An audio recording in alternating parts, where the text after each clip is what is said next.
Welcome back. On today's episode, we're going to be doing an MBTI analysis on the twins, who I'm convinced are JoJo villains. Look at this pose and tell me that they are not JoJo characters. Also, at the end of this video, we're going to throw in the Enneagrams for both of them. And now that we got introductions out of the way, we're going to start our analysis. The first subject we're going to be looking at is Mickey. Why did I pick Mickey first? Simply because one reason. She's more interesting than Lou, therefore increasing her entertainment value. All that good shit. We stole fair and square, and somebody had the audacity to steal it back from us. Now that that's out of the way, we're going to start off with her first function, which I believe would be the TE function. And guess what? It's pretty unhealthy. And I know, it's such a shocking surprise. The villain being unhealthy. Oh no. Well, I'm going to tell you why her TE is unhealthy. The first indicator of very unhealthy TE is her obsession with control. The only currency in this world is power. You made us look weak. That ends now! And you could see this in her actions. It's so apparent. As soon as you show up in Hope County, she views you as a threat because you showed up on her turf. She controls it. You're an anomaly that she can't control. Therefore, she's aggressive and wants to know why you were there, and she wants to find a way to extort you. And if she can't extort you, she will extort the others around you to achieve her goals.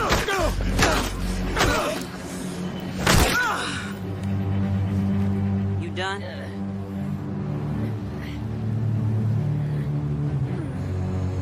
So, let's try this again. You gonna help solve problems for us, Mr. Rush?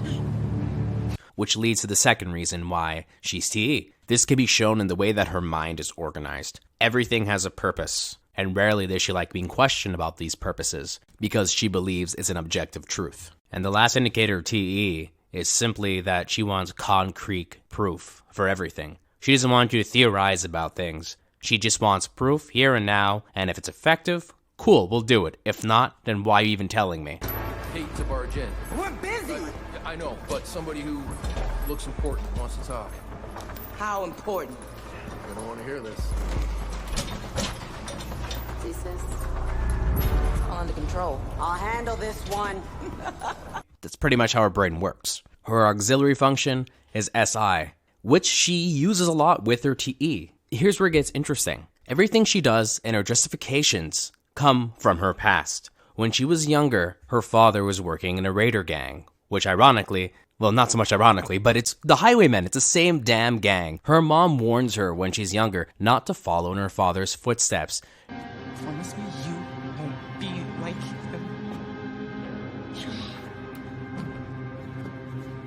You know what she does? She copies her dad in every single way, and she uses the past to justify everything. And she tries using the past to predict the future when she doesn't have concrete evidence on something.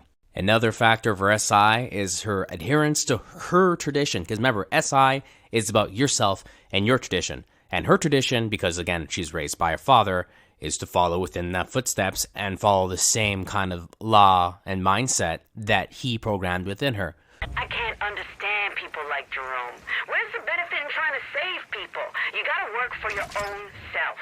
That's what Pops taught us. So she's not so much open to new ideas, she rather do things the way she knows. I'm not sure why I like prolonged knows, but that doesn't matter. The third function is going to be NE, which is funny because it's directly against her SI. NE is about openness and figuring out new ideas Wikipedia! and new ways to do things and patterns. And she is very good at figuring out patterns. Everything was normal until they went up north. Maybe it's time we ask them freaks some questions. When Lou takes out the grenade to give to a child and aggravate everyone, she says, dude, no, chill. We don't want martyrs here. I think we should just kill them. No. Hold on. We don't want any martyrs here.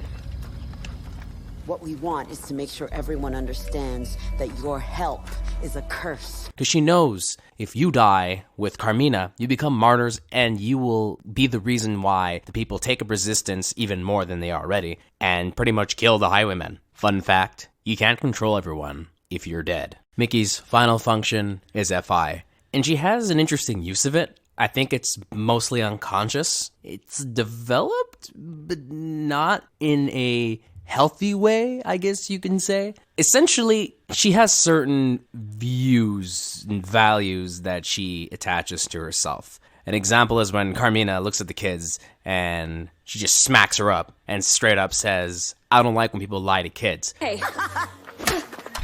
I'm sorry, I just don't like it when people lie to little kids. But at the same time, she's willing to kidnap children in order to raise them in her gang. What I'm saying is, her view of being honest to children is a projection of how she feels people should be treating her. Another indicator of her FI usage, which is the unconscious part and it's really funny, is how she gets offended by every single damn thing that you do against her and her goals. That baby is ours. It doesn't matter where you go or where you hide, redneck. We will find you, and your punishment is going to be so much worse than what we did to that baby's treacherous-ass mother. Trust. She has a goal, she has an idea, she strives towards it, and when you mess it up, she gets offended every single time. Instead of taking things as they go by and figuring a new plan in order to mess with you, she gets butthurt and starts threatening you with the same thing that she always does. A power and strength is all you need in this world, and you messing me up will make me stronger. We told you. The only currency in this world is power. Which is really funny because it contradicts her usually very cool and calm demeanor, which concludes the analysis of Mickey. She's an ESTJ. Our next analysis is Lou, and Lou is special. Lou is very stereotypical in the way that she is. She is literally just the big bad guy raider that does the big bad things. So she's going to be a lot more basic. Her first function is SE, and you could see this within her actions. Almost all her actions are SE based. But one of her most prominent SE actions is when she pulls the pin out of her grenade and gives it to a child. Luckily, she's still holding on to the spoon of the grenade and gives it to the child so the kid holds on to it too. Clearly, she didn't think that through. A child naturally would panic if they were given a grenade in their hands. So obviously, putting the grenade in the child's hands would immediately put your life at risk and your sister's life. Lou is also a sadist. She enjoys torturing people. Not mentally. She just likes hitting them and inflicting pain on them because she wants to see how they're going to respond. She's very much in that moment. And that's going to lead to our auxiliary function, which is TI. But her TI is heavily influenced by her SE, so you're going to hear some of those examples in here too. Because apparently, every function is going to have SE in it or be influenced by it. Anyways, back to TI. When you first meet Lou, you're with another dude, and the dude shows that he doesn't have information. So she figures that, oh, because you don't have information, you are no longer useful. So she kills him on the spot in front of everyone.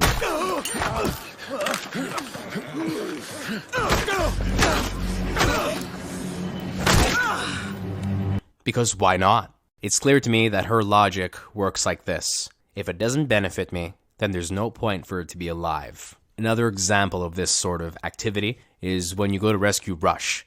As soon as you get to Rush, Lou takes out her shotgun and shoots him behind the head because he's no longer useful to her.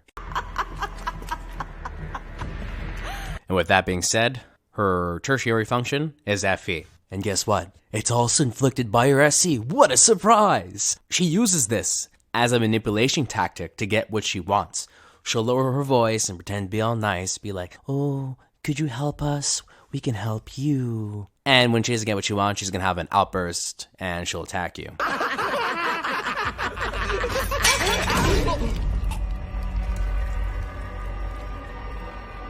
Any other observations?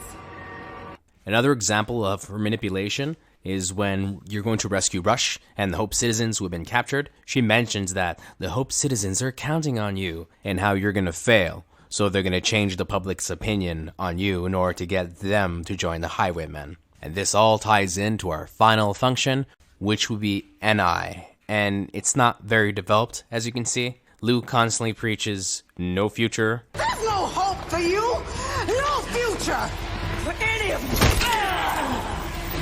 So it just justifies her reasoning for things. The only time you can see her NI function slightly act up is when you get shot with the shotgun, you fly out the window, she's still trying to kick your body to ensure you're dead. She believes that you may or may not be alive, and she continues going at it, but that's out of a paranoia and freaked out state. Other than that, she never shows any NI usage. She leaves all future planning to her sister. She just wants to enjoy the moment. Lou, they can't tell you anything if you cut out their tongue. Plenty of tongues where those came from. Not with you. And all that information concludes that she's a sociopathic ESTP, which ends the MBTI portion of our analysis. However, we're not done yet. We still have the Enneagram portion of the analysis, and we're going to start off with Mickey. First, we need to figure out what drives Mickey, and luckily for us, Mickey only repeats it 6,000 times. It is clear to me that her biggest fear is weakness, which is precisely the core fear of Enneagram 8. It's all about power and control of situations and environments, which also includes people. Now that that's established, we're going to move on to her wing, which would be 7. And this is the guiding force of urgency to her plans. She needs to have her plans done now, which results in questionable and ruthless ways of making these plans occur. A little disclaimer, she's a very unhealthy 8-wing 7. If she was meant to be healthy, she would still act in a very similar way. However, it would be towards society and helping others, and then she would be okay with not controlling everything. And finally, we have Lou. What makes Lou tick? What does she want in life? It's clear that Lou is afraid of missing out. She always seeks pleasure the next high. She needs to have fun all the time, to the point where she doesn't think of the consequences. These are the telltale signs of a very unhealthy 7. And to drive that further, her wing is 8, and this leads her down the path of being very aggressive. Obviously, her 8 is also very unhealthy, and that's why she's okay with murdering people in order to obtain the fun that she wants. Which concludes, she's an 8-wing 7. And that concludes the end of this video. If you like what you see, feel free to leave a subscription, and it'd be really nice if you share this with the MBTI community or the Enneagram community and see if people enjoy this content, because I will be posting more of this. Join my cult. Do it. I'm gonna have more MBTI videos on multiple games, such as Dragon Age, Metal Gear, The Outer Worlds. I'm gonna go crazy eventually. And with that being said, have a nice night, evening, day, or whatever time period you are in.